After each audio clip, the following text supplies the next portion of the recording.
chers auditeurs et auditrices, dans l'histoire du Principat d'Adrien, il n'est pas de période plus obscure que les années immédiatement consécutives au séjour d'Athènes et à la fondation du Panhellénion dans l'hiver 131-132. Que s'était-il donc passé après cet événement plein de promesses pour l'Orient grec, avec la création, ou du moins le projet de création, d'un nouveau concours à célébrer dans un avenir que l'on pouvait espérer peu éloigné? Adrien s'était-il empressé de regagner l'Italie après une absence de 4 ans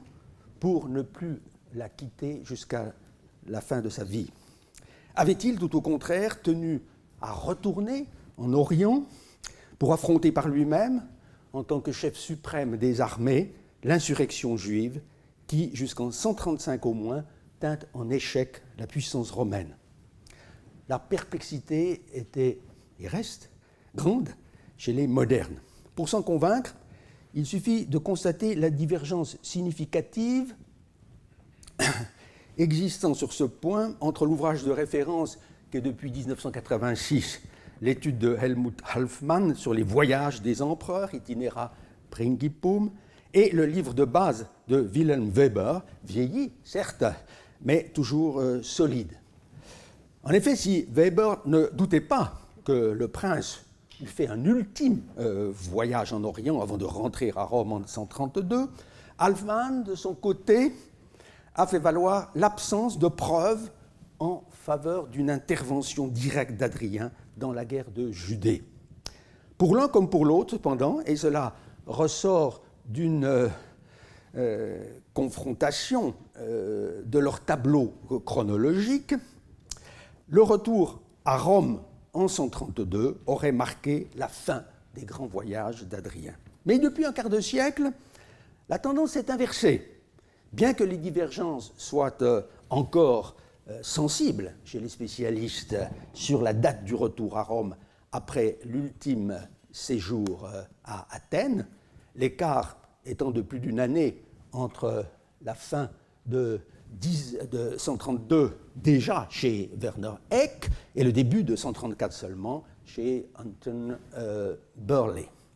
Les raisons d'admettre la présence de l'empereur sur le front de Judée se sont multipliées en fonction d'abord d'une réévaluation de la durée de la guerre, de ses répercussions dans tout l'Empire, mais aussi à la lumière de documents nouveaux qui, de manière indirecte, ou le plus souvent de manière directe ou le plus souvent indirecte, excusez-moi,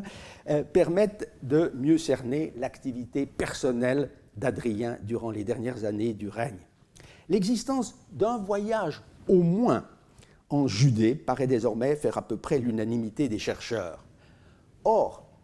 cela n'est pas indifférent, disons-le d'emblée, pour apprécier la valeur de mémoire d'Adrien sur le plan historique, car Marguerite Yourcenar, dans le sillage de Weber, mais en reportant le voyage de Judée à la dernière phase des hostilités, a voulu montrer l'empereur présent sur le terrain, dirigeant lui-même les opérations pendant de longs mois, ce qui du reste rejoignait l'opinion la plus courante des spécialistes de l'histoire du peuple juif. En effet, si le mémorialiste ne relate le début de l'insurrection que sur la foi des rapports envoyés à Rome par ses légats, il ne juge plus possible, au bout de 2 années de guerre, donc vers 134, de rester tranquillement dans sa capitale et dans sa villa de Tibur. Par ces temps d'épreuve, écrit-il, ma place était au camp en Judée. Ce n'est pas sans amertume, toutefois, qu'il fait ses préparatifs pour un voyage dont il pressent qu'il sera probablement le dernier. De fait, il y a dans nos sources narratives au moins 2 indices sérieux en faveur d'une intervention directe et prolongée de l'empereur. Le premier, qui est tout à la fois le plus ancien et le moins précis, réside dans le fait qu'à l'époque de la guerre de Judée, Adrien, d'après Dion Cassius, vous avez ce texte, livre 69-12, se serait abstenu dans ses lettres au Sénat d'utiliser la traditionnelle formula valetudinisch qui consistait à assortir les vœux adressés au destinataire d'une formule rassurante sur la santé du prince et celle de l'armée, tant la situation était alors critique pour les légions engagées dans cette campagne. Le second indice est d'une toute autre nature. Sa précision laisse peu à désirer, mais le récit qui nous le fournit est souvent regardé comme sujet à caution en raison de sa date tardive. D'après l'histoire ecclésiastique d'Eusèbe de Césarée, qui écrit vers 300 de notre ère, c'est dans la 18e année du règne d'Adrien, donc en 134, que la guerre juive aurait atteint sa plus grande intensité, son acmé, acma santos de tu polemou, tu et tous octocaidecatu tes hegemonias, avec l'enfermement des insurgés dans la citadelle de Béthar, au sud de Jérusalem, et avec le long siège qui devait s'en suivre. Or, ce récit où Eusèbe allègue sur un point particulier le témoignage de l'historien Ariston de Pella, il ressort clairement, surtout il est vrai dans l'adaptation latine qu'on en a conservée chez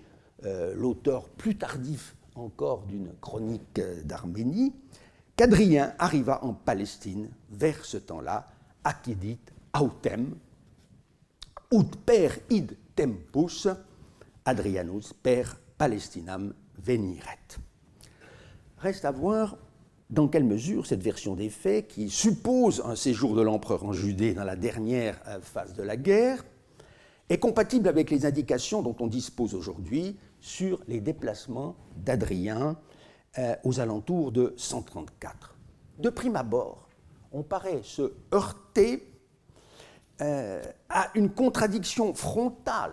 puisque un document nouveau d'une importance capitale est venu apporter la preuve qu'Adrien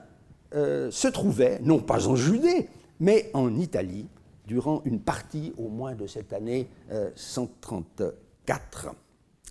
Je veux parler de la remarquable inscription découverte en 2003 sur le site de la colonie romaine d'Alexandrie de Troade, en Asie mineure, et publiée en 2006 par nos collègues allemands Petzel et Schwertheim. Il s'agit, on le sait peut-être, on le sait sûrement, d'un ensemble de 3 lettres adressées à la synodos Tumelicae Peripolisticae ton periton Dionyson techniton, c'est-à-dire à la corporation musicale et itinérante des artistes d'élite groupés autour de Dionysos. Il faudra revenir sur les termes hieronykai et stephanitai, accolés à l'occurrence au mot technitai. Or, ces documents sont tous 3 datés de la 18e puissance tribunicienne d'Adrien, autrement dit de l'époque allant du 10 décembre 133 au 9 décembre 134. Certes, la date n'est pas autrement précisée à l'intérieur de ce laps de temps. D'autre part, le lieu d'expédition des lettres n'est nulle part indiqué. Mais une information très précieuse figure au début de la seconde lettre, dont je dois dire ici quelques mots en empiétant le moins possible sur le commentaire qui nous en sera donné au séminaire par mon jeune collègue Jean-Yves Strasser. En effet, l'empereur se réfère expressément à une décision découlant pour l'établissement de son calendrier agonistique des entretiens et des requêtes qui eurent lieu à Naples en ma présence. En Neapolei, logoi, kai, axioseis, ep emu et genanto. En faisant état aussi des lettres qu'il s'apprête à adresser là-dessus aux peuples et aux cités dont les ambassades presbytiaires étaient présentes là-bas pour cet objet. Ce qui laisse voir, soit dit en passant, qu'il nous manque, il nous manquera toujours, une quantité de lettres impériales, dont seul un petit nombre étaient gravées et exposées. Comme l'ont bien vu les éditeurs, ce séjour d'Adrien à Néapolis, Naples de Campanie, forcément antérieur à la rédaction de la seconde lettre, sinon de tout le dossier, paraît avoir un lien avec la célébration du concours sacré des Sébastas, qui, depuis l'an 2 de notre ère, sous le principat d'Auguste, était organisé tous les 4 ans dans cette grande cité, fière de ses origines helléniques, comme le bien met en lumière la description fameuse de Strabon, texte, encore une fois, justement célèbre, à lire au livre 5 de sa géographie 4-7. Patronné par l'empereur en tant que successeur du prince fondateur, cette manifestation fournissait un cadre tout approprié à un entretien entre Adrien et les représentants aussi bien des artistes et athlètes professionnels que des cités directement impliquées dans l'organisation des grands concours. Il ne saurait guère être fortuit qu'une édition régulière des Sébastas ait été agendée pour l'été 134 précisément. Tout récemment, pourtant, en faisant valoir un peu imprudemment le silence de l'empereur sur la célébration des Sébastas à l'époque de son entretien de Naples, une jeune historienne, Stéphanie Schmidt, a cru pouvoir défendre l'idée que la rencontre napolitaine eut lieu en réalité en 133 déjà, avant que ne commence, avec le concours olympique célébré cette année-là, le cycle quadriennal redéfini par l'empereur. M. Strasser dira pourquoi ce dernier argument qui paraît avoir séduit plusieurs historiens romanistes, de même que notre collègue Brigitte Le Guen, jusqu'à un certain point du moins, n'est finalement pas acceptable. C'est du reste également l'avis de H.B. Pleckett, bon connaisseur lui aussi des concours. En ce qui me concerne, je me borne à observer que cette datation en 133 de la rencontre de Naples n'aurait guère d'incidence sur la question de la participation d'Adrien à la guerre de Judée, sujet qui doit, hélas, nous retenir en priorité avant de pouvoir exposer brièvement le contenu de la première épître du dossier d'Alexandrie de Troade. En effet, il n'y a guère de difficulté à admettre que l'empereur se trouvait en Italie dès cette date. C'est d'ailleurs aujourd'hui l'opinion dominante. D'autre part, cela n'offrirait pas même la possibilité de faire partir Adrien pour la Judée dès le printemps de l'année 134, puisque l'on possède depuis longtemps, depuis le XVIe siècle en fait, un point d'ancrage à la fois topographique et chronologique extrêmement solide pour les itinéra principis, grâce à la trouvaille d'une lettre expédiée de Rome même à Port Romès le 5 mai 134 à la synodos des athlètes groupés autour d'Héraclès, cette fois Periton Heraclea, autrement dit à l'association qui, dans le domaine athlétique, occupait la même place et exerçait le même rôle que celle des technites sur le plan musical. D'autre part, il ressort du calendrier mis au point par Adrien lui-même que dut avoir lieu dans la capitale de l'Empire, en ce début d'été 134, la 14e édition du concours grec des Capitolia, créé par Domitien en 86, est devenue très rapidement l'une des rencontres agonistiques les plus prisées de tout l'Empire romain. La seule de ce type à Rome avant longtemps. Il est donc clair que l'empereur ne put manquer d'assister à cette célébration et il dut en profiter déjà pour régler avec les athlètes certains des problèmes dont on a l'écho dans les lettres beaucoup plus amples adressées aux technites après les entretiens de Naples, à l'occasion, de toute évidence, me semble-t-il, des Sébastas de l'été suivant. Il s'ensuit qu'Adrien ne saurait avoir quitté l'Italie avant l'automne 134, chose qu'il y a lieu de marquer, car elle paraît être passée un peu inaperçue, forcément, dans la masse des informations nouvelles apportées par l'inscription d'Alexandrie Troas. On peut dès lors se demander s'il n'y aurait pas un enseignement supplémentaire à tirer de ce calendrier agonistique pour les déplacements d'Adrien. En effet, au lendemain des Sébastas de Naples, devait commencer à Nicopolis d'Épire, à partir du 23 septembre, jour anniversaire d'Auguste, la célébration des Actia créées par le fondateur de l'Empire en commémoration de la victoire d'Actium. Or, Adrien avait dû être informé dès la fin de l'été 134 des nouveaux développements sur le front de Judée, avec l'encerclement du redoutable insurgé Bar Kokhba dans la place forte de Béthar. Il paraît donc vraisemblable d'admettre qu'ayant pris la décision de partir au plus vite pour l'Orient, quoi qu'il lui en coûtât d'efforts et de risques, Adrien tint à passer par Nicopolis, une ville au nom propitiatoire, ville de la victoire, pour présider les Actia, ce qu'il n'avait pu faire à aucun moment de son principat, ni en 118, de retour de Pannonie, ni en 132, ni en 122, pardon, étant en Bretagne ou en Gaule, ni en 130, séjournant en Égypte. Mais ne faut-il pas alors faire un pas de plus en pensant que de Nicopolis, il prit la direction de Patras, cette colonie romaine ayant obtenu l'honneur insigne de voir son concours d'assez faible notoriété, pourtant, être inséré dans la série des Agones Penteterikoi,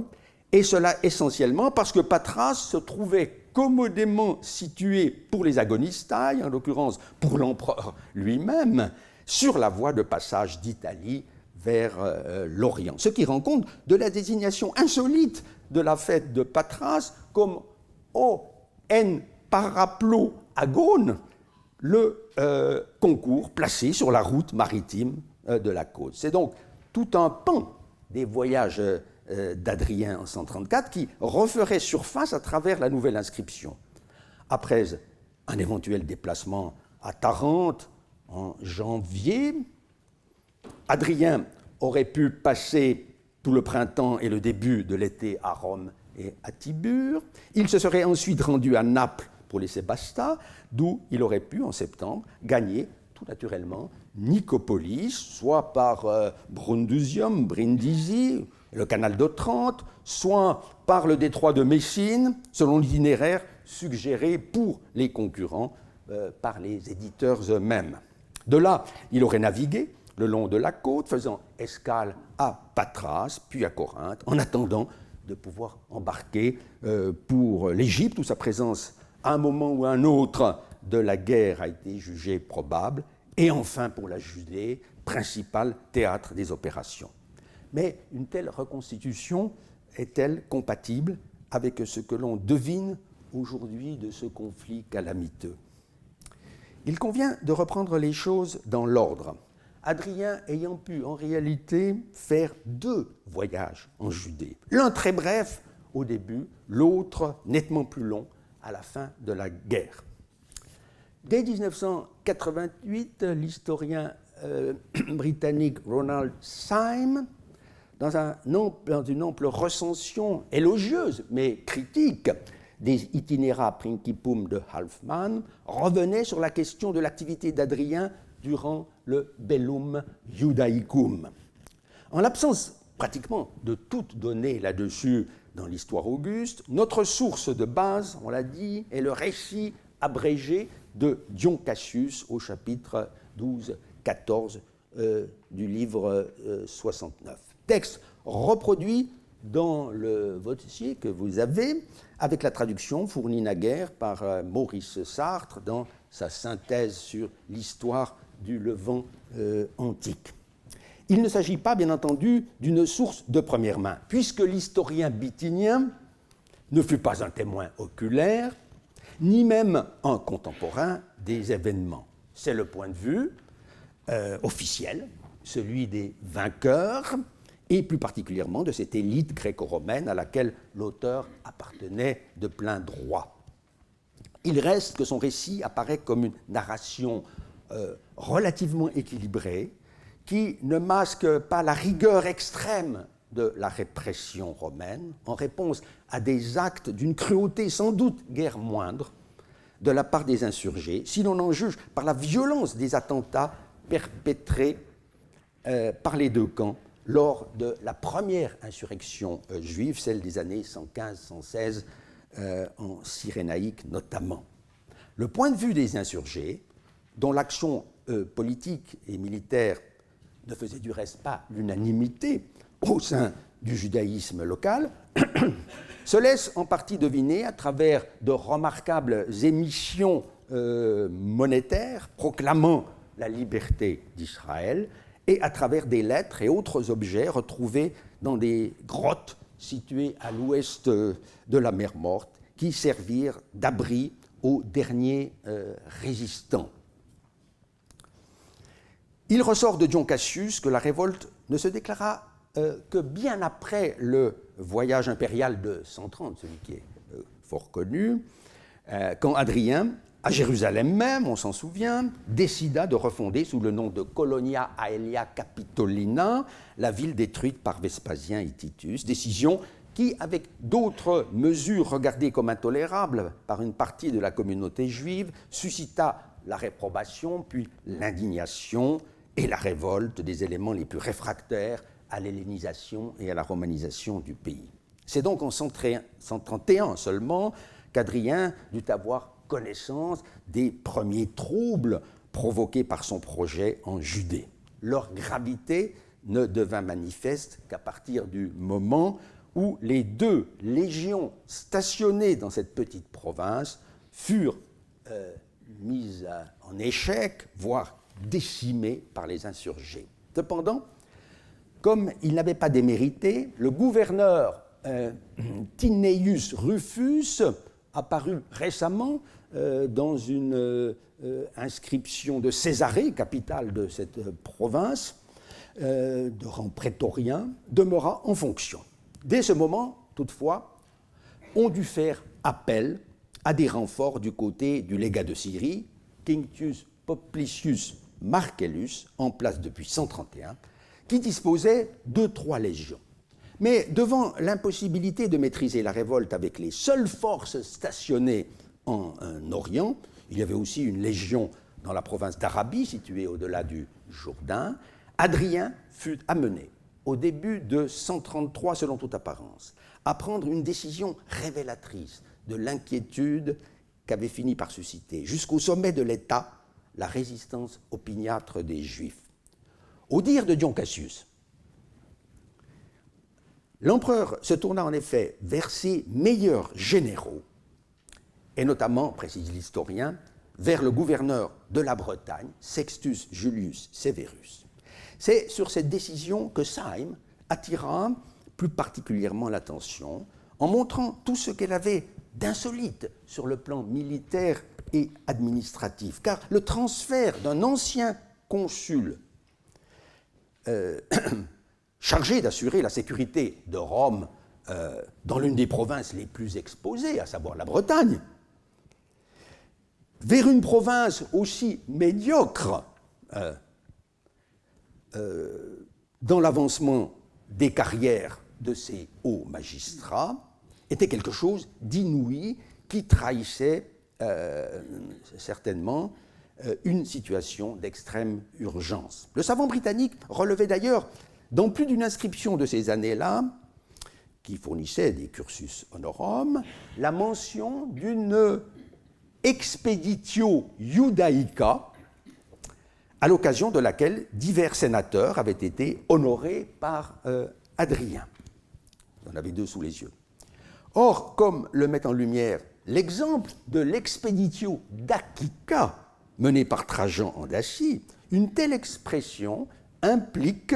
quasiment la présence de l'empereur en personne sur le théâtre des opérations. Il paraissait donc clair, au jugement de Syme, qu'Hadrien, dès 132, avait dû se mettre à la tête de l'expédition en Judée, dans l'espoir que sa divine présence calmerait les esprits. Constatant qu'il y avait désormais risque d'une extension de la révolte aux régions limitrophes. Il aurait fait venir sur le front judéen les détachements de légions, vexillationes, dont font état justement ces inscriptions honorifiques. Mais l'empereur lui-même ne pouvait pas s'éterniser trop longtemps en Judée, car son absence de Rome aurait pu, à la longue, susciter des doutes sur les chances de le voir revenir un jour. De fait, des documents établissent qu'il était bel et bien de retour à Rome dès l'hiver 133-134. La chose est désormais, on l'a vu, amplement confirmée. D'autre part, il existe divers indices en faveur d'un passage par les provinces danubiennes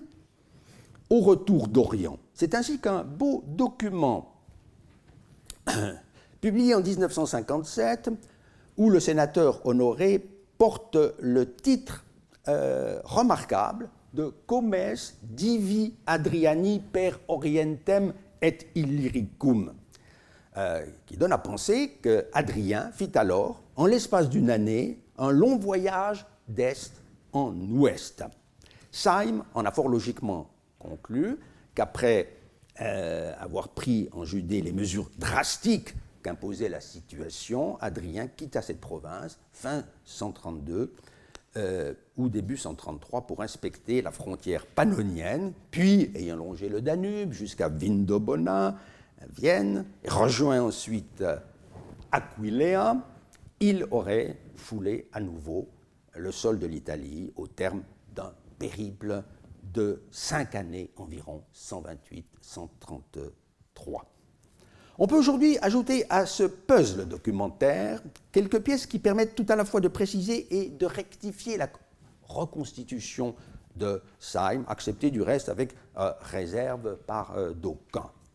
Il s'agit d'abord d'un édit trouvé en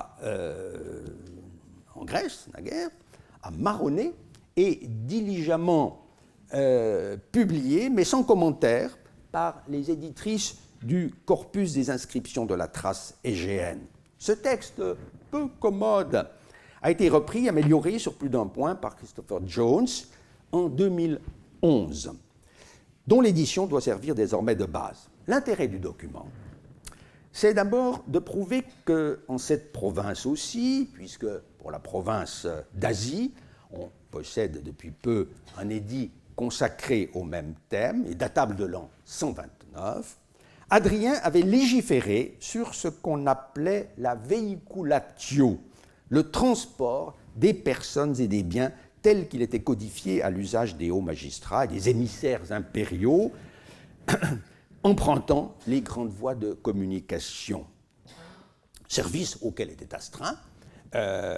les peuples riverains de la route et qui donnait lieu à beaucoup d'abus. En l'occurrence, Adrien s'était soucié de prémunir les villes de Maronée, Abdère et Philippe, sur la carte, situées sur la grande artère est-ouest qu'était la Via Egnatia, contre les exigences abusives de certaines catégories de voyageurs romains, par exemple des notables se rendant à des fins privées dans l'île de Samothrace. Le libellé du texte montre d'autre part que là aussi Adrien avait pu observer les choses par lui-même, tout à fait clair, puisque la ligne 3, quel que soit le supplément à adopter, faisait allusion à son passage épidémia. Or, l'édit est assez précisément daté de 132, non pas de 131, comme l'écrivent les premières éditrices, par la mention de la 16e puissance tribunicienne. Mais qu'était donc venu faire Adrien jusqu'en Thrace à une telle date, c'est-à-dire après le séjour d'Athènes et avant le retour à Rome? En effet, il ressort de l'inscription même que l'empereur avait voyagé d'est en ouest, par mer, avec une escale sans doute à Samothrace, l'île des grands dieux et de leurs mystères, qui attirait beaucoup de pèlerins. Ce n'est pas par hasard, comme le relève Jones, s'il existe à Samothrace une base de statut pour Adrien datant précisément de 132. Il est permis dès lors de rattacher ce tronçon d'itinéraire en Thrace au voyage maritime que l'empereur dut accomplir depuis la Judée en 132, avec une ultime étape anatolienne à Alexandrie de Troade, le port d'embarquement pour la Macédoine, qu'il suffise de rappeler la traversée de l'apôtre Paul, précisément, avec une escale à Samothrace pour atteindre la colonie de Philippe en 50-51. On reviendra dans un instant sur cette ville d'Alexandrie, dont les relations avec Hadrien étaient déjà attestées par deux inscriptions latines que je montre rapidement. Mais cette reconstitution n'est pas sans conséquence pour le séjour en Judée, puis entièrement désormais circonscrit dans l'espace d'une seule année, puisque l'édit lui-même ne saurait être postérieur au 10 décembre 132. Ce bref aller et retour paraît n'avoir été qu'un voyage de reconnaissance au moment de l'éclatement de l'insurrection, non pas l'expeditio Iudaica mentionné dans les documents qu'alléguait Ronald Syme. Force est donc de supposer un autre séjour en Judée, plus long et contemporain, celui-là des derniers temps de la guerre, comme l'admettait assez naturellement, on l'a trop peu noté, Marguerite Yourcenar, qui place en effet le départ d'Adrien à la fin de la deuxième année de guerre, soit vers 134-35. Or, cela paraît aujourd'hui parfaitement envisageable, à la lumière en particulier d'une inscription découverte il y a une quinzaine d'années par des archéologues israéliens au sud de la ville gréco-romaine de Cytopolis en Galilée, près de la localité de Tel Shalem. Elle a fait l'objet d'une publication détaillée par Werner Eck, romaniste et épigraphiste de premier plan, dans Journal of Roman Archaeology de 1999, avec un commentaire historique paru simultanément dans le Journal of Roman Studies. Gravée en lettres d'une taille exceptionnelle, cette inscription appartenait à coup sûr à un monument triomphal érigé sans doute sur le lieu même d'une bataille décisive. De cet arc de triomphe comparable par ses dimensions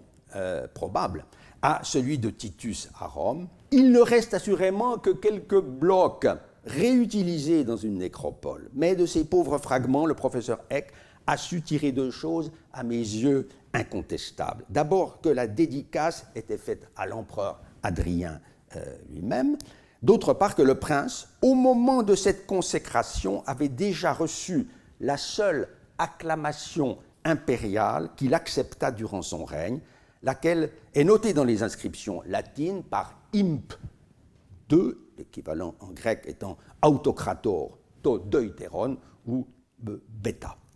Puisqu'il avait été une première fois acclamé en août 117 par l'armée de Syrie au moment de son avènement. La restitution de ce titre est assurée avant Cos III par la présence d'une haste verticale qui ne peut appartenir à aucun autre élément de la titulature. En revanche, l'identité du dédicant est tout à fait conjecturale, qu'il s'agisse de la légion 10 Fretensis, stationnée tout près de là, ou d'une autre autorité, celle du Sénat et du peuple romain SPQR, solution privilégiée par l'éditeur. Mais, en l'occurrence, le point le plus important est la datation du monument triomphal. Il était depuis longtemps admis que la seconde acclamation liée à la victoire finale en Judée avait été accordée et acceptée par Hadrien dès l'année 135, date qui marquerait ainsi la fin des hostilités. Mais la révision par Weck lui-même des documents attribuables aux 4 dernières années de règne, entre sa 19e et sa 22e puissance tribunicienne, a montré qu'en réalité, il n'y avait pas d'attestation sûre du titre imperator de Secundo, datable de 135. Ainsi, dans un diplôme militaire, vous avez sous les yeux Octroyé le 14 mai 135, le titre manque encore après la mention du troisième consulat. Même chose dans la lettre d'Adrien à Cyrène, lue en séminaire, qui date de la 19e puissance tribunicienne et pourrait avoir été expédiée depuis la Judée. En fait, les premiers documents à enregistrer le changement dans la titulature impériale datent de la 20e année seulement du règne, comme le met en évidence ce tableau qui fait état d'une vingtaine d'inscriptions latines et grecques pour cette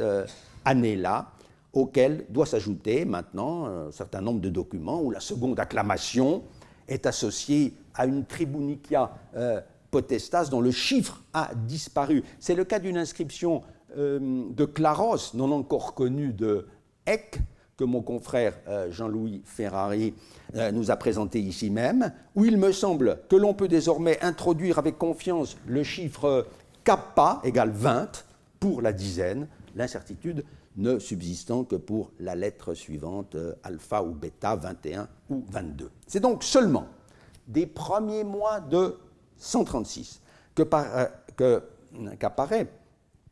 l'introduction du titre de imperator pour la deuxième fois dans la titulature officielle d'Adrien, ce qui implique que la victoire définitive sur les insurgés juifs, la prise de leur nid d'aigle de Bêta près de Jérusalem, advint au plus tôt dans l'hiver 135-136, après 4 années pleines de guerre en Judée. Ce résultat a conduit notre collègue à serrer de plus près le récit de Dion Cassius sur le Bellum Judaicum et à tirer un meilleur parti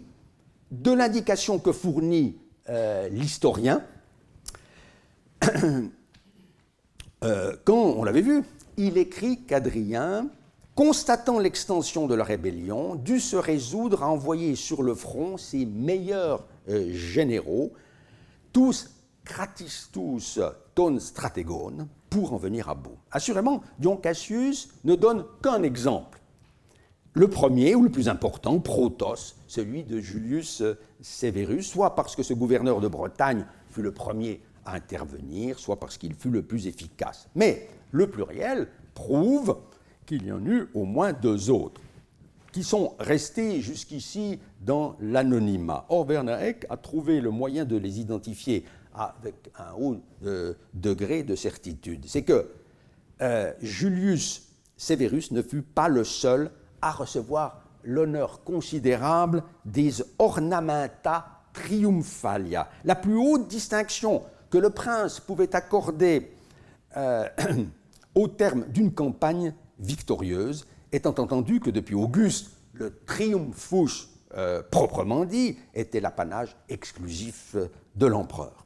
Trajan l'accorda, on l'avait noté, à ses plus proches lieutenants de rang consulaire dans la seconde guerre dacique, tandis que l'expédition contre les Parthes ne donna lieu, et pour cause, à aucun octroi de ce type. Sous Adrien, les guerres défensives menées en Pannonie, en Maurétanie, en Bretagne par les légats de l'empereur étaient considérées comme des tâches de routine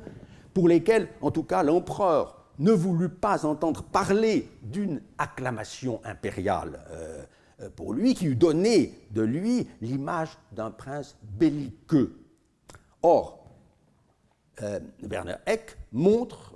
fort bien que les ornamenta triumphalia, en tant que substitut du triumphus, ne sauraient être décernés que dans le cas où l'empereur lui-même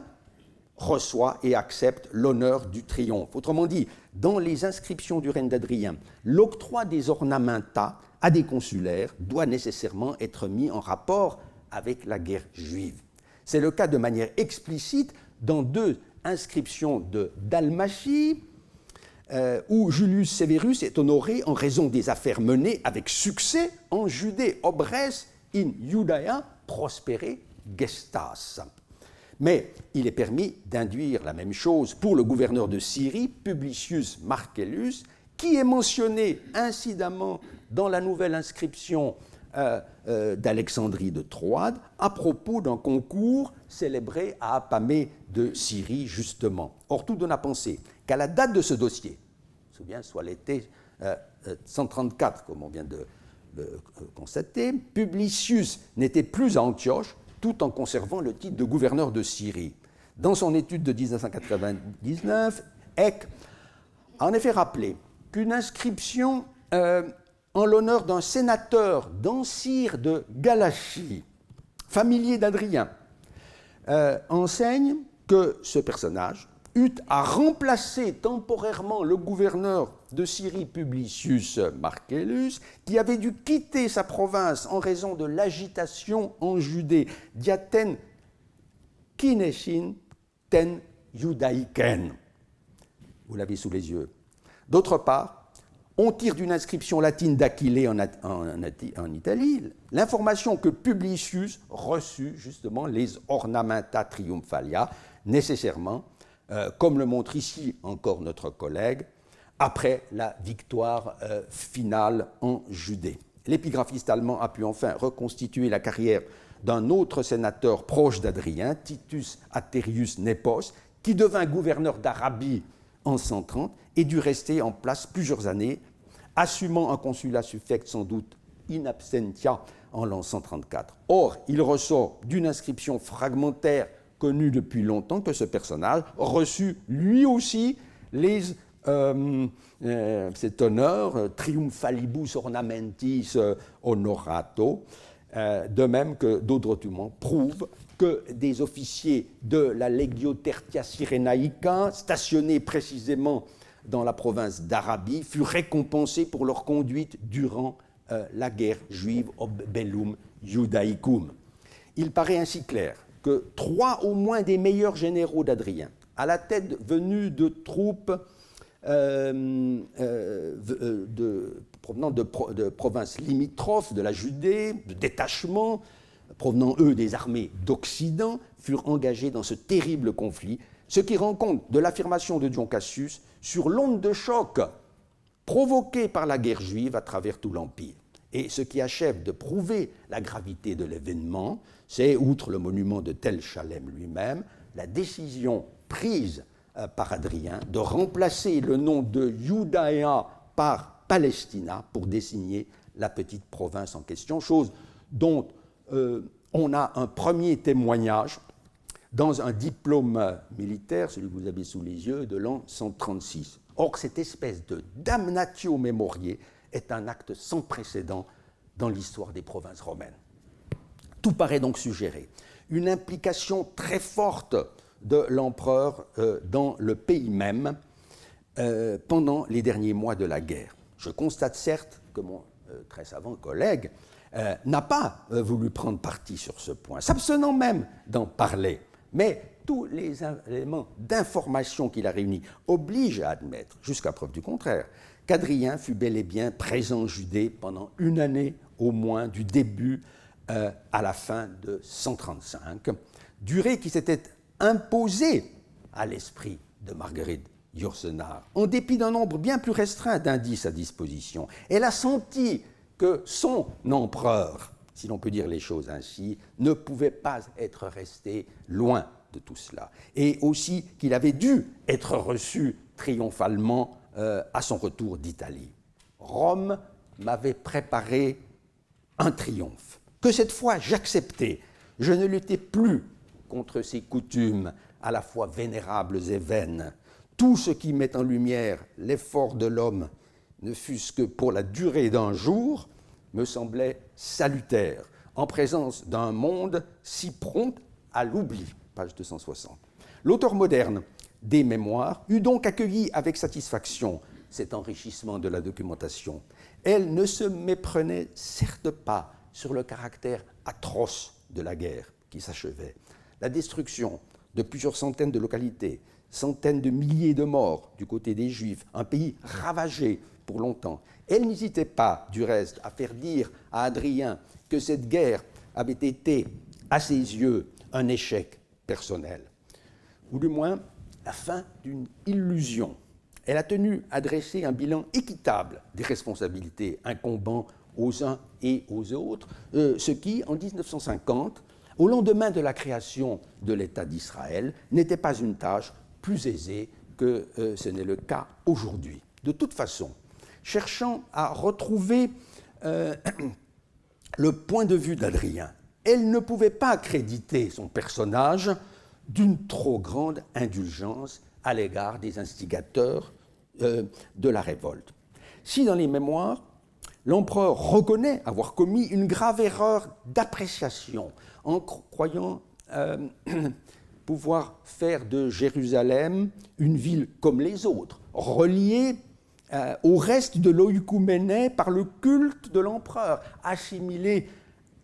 au Jupiter capitolin de Rome et au Zeus Olympios d'Athènes, il constate que le fanatisme aveugle, comme si souvent, l'a emporté sur la raison, puisque son intention n'était pas d'interdire aux Juifs la pratique de leur religion, la question de la circoncision restant réservée,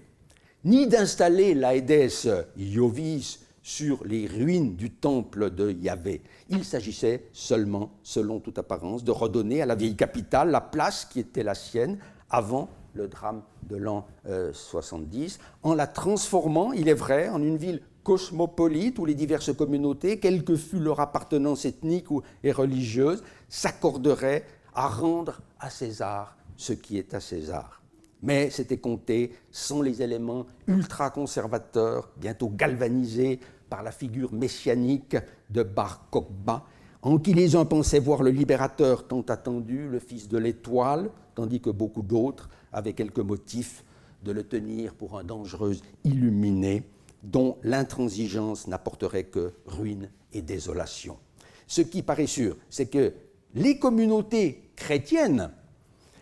lui refusèrent leur soutien, donc à Bar Kokhba. Après la guerre, comme le relève Eusèbe, les évêques de Jérusalem cessèrent d'être des juifs circoncis, convertis au christianisme. La reprise de la ville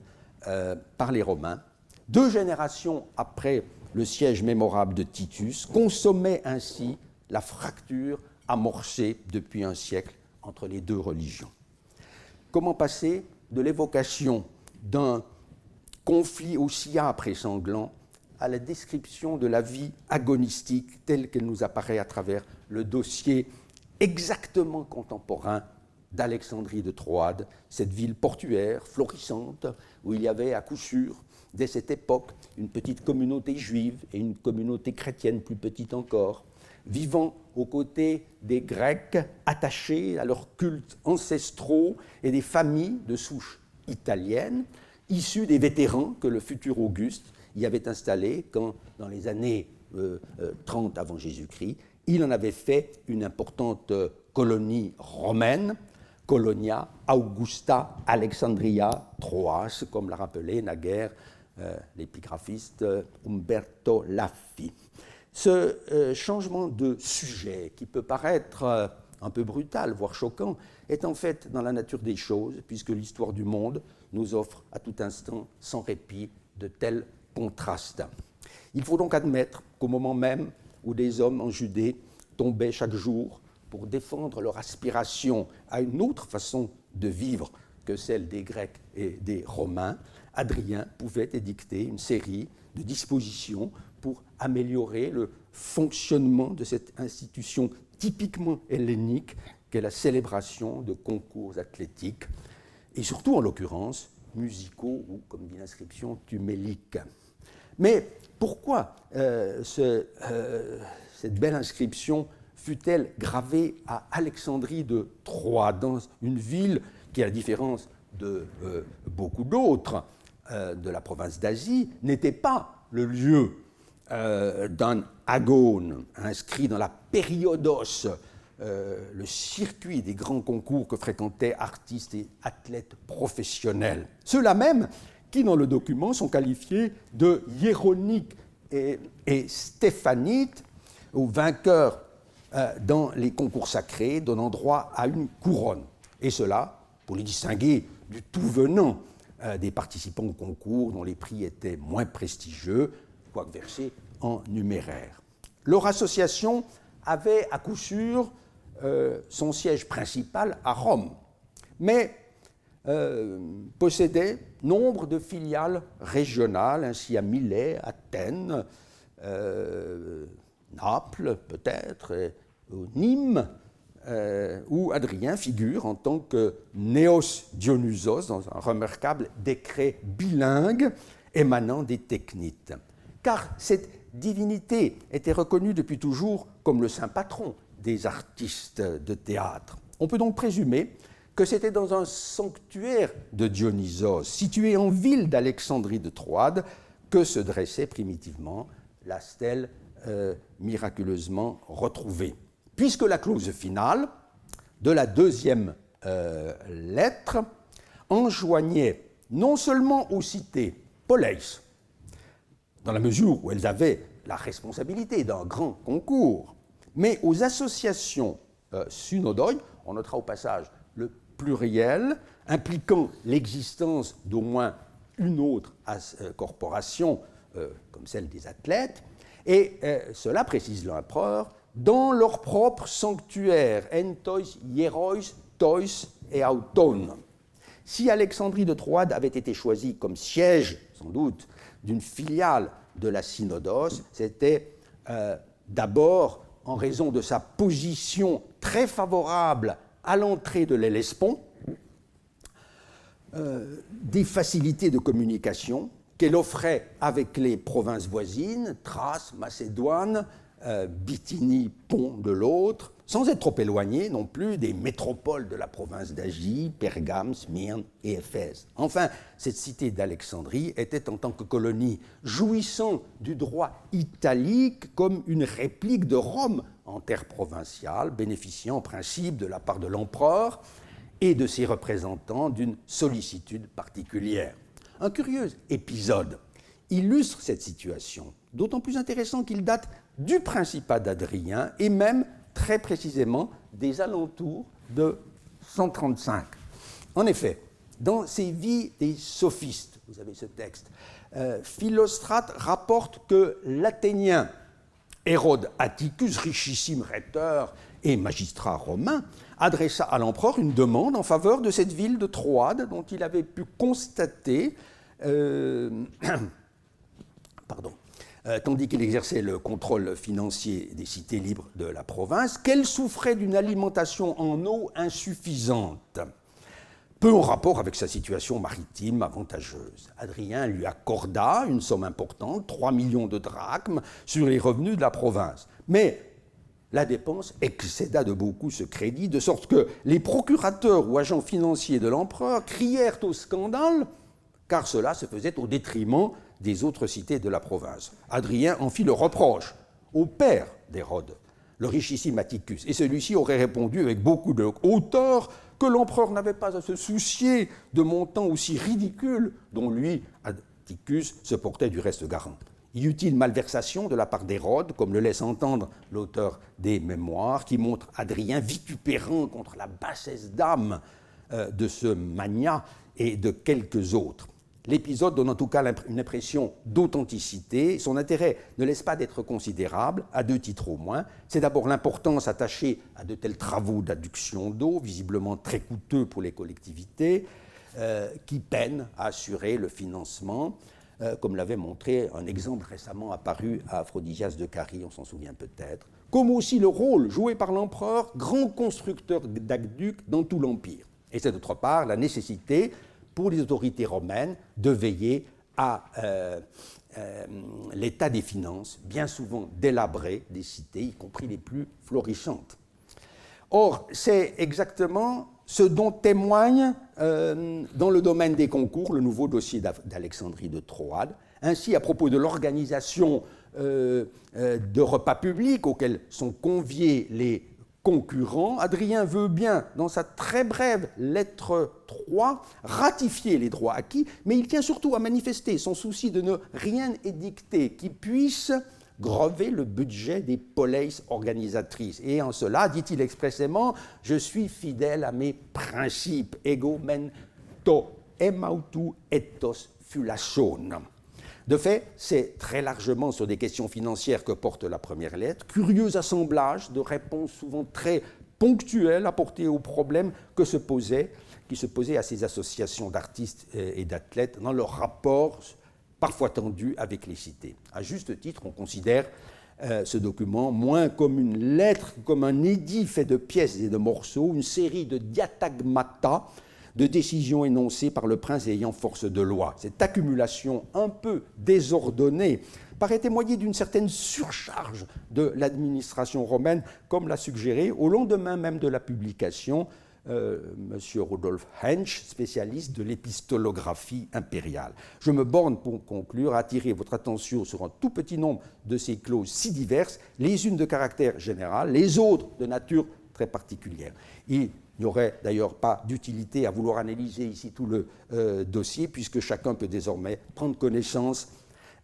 par lui-même de cette inscription hors norme et des commentaires qui lui ont déjà été consacrés. Parmi les 16 dispositions que contient la première lettre au vu de l'analyse qu'en a proposée Jean-Yves Strasser dans la Revue des études grecques de 2010, relevant un ou une essentielle et d'ailleurs placée en tête, c'est la volonté manifestée par l'empereur de voir les cités tenir leurs engagements en matière agonistique. J'ordonne, Kelleio, que tous les concours aient lieu.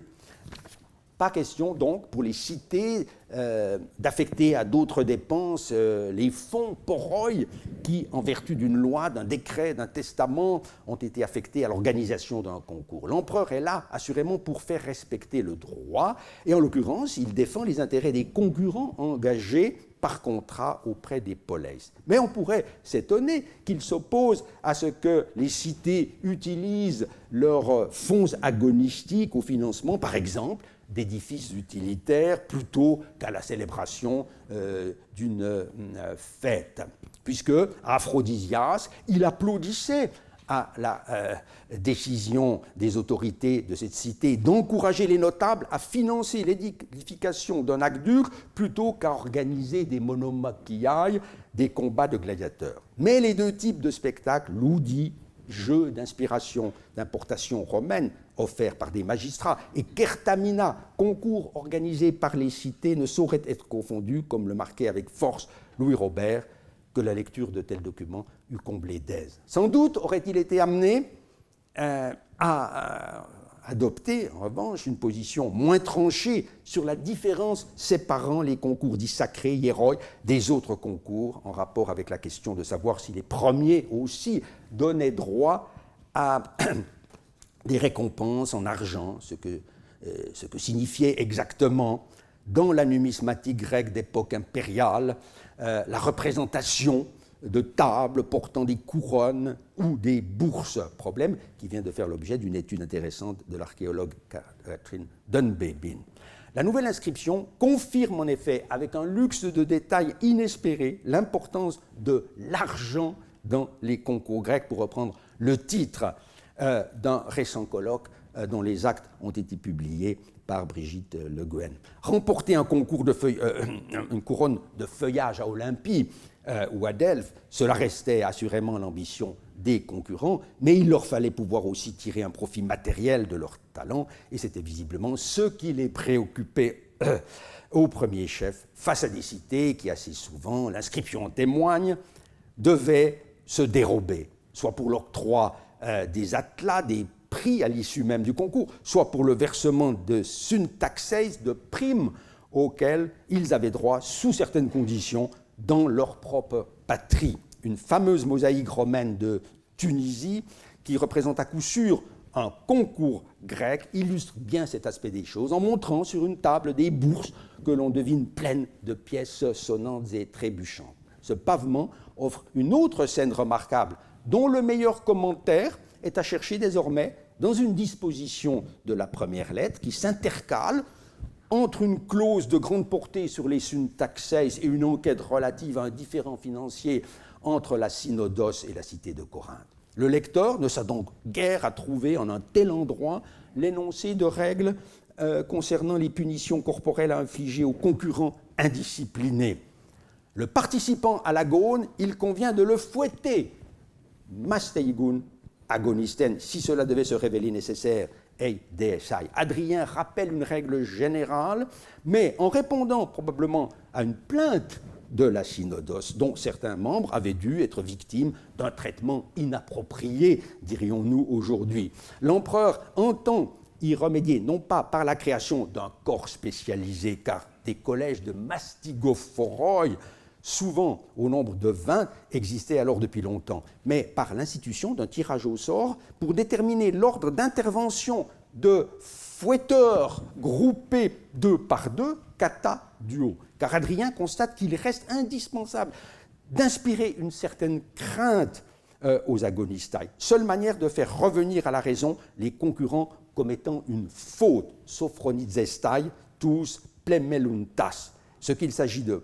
prohiber à l'avenir, ce sont les coups de fouet donnés en même temps par plusieurs agents frappant à l'aveuglette sur n'importe quelle partie du corps. Seules les jambes, squelettes, pourront être frappées. On évitera ainsi que la carrière du concurrent ne soit compromise par des blessures qui l'empêcheraient d'exercer sa discipline. Les éditeurs ont vu dans le choix des jambes comme partie non protégée l'indice que cette disposition valait exclusivement pour les artistes et non pour les athlètes. C'est peut-être vrai, à moins d'admettre, pour ce qu'elle est, le sens un peu plus restreint de haut des jambes, cuisses.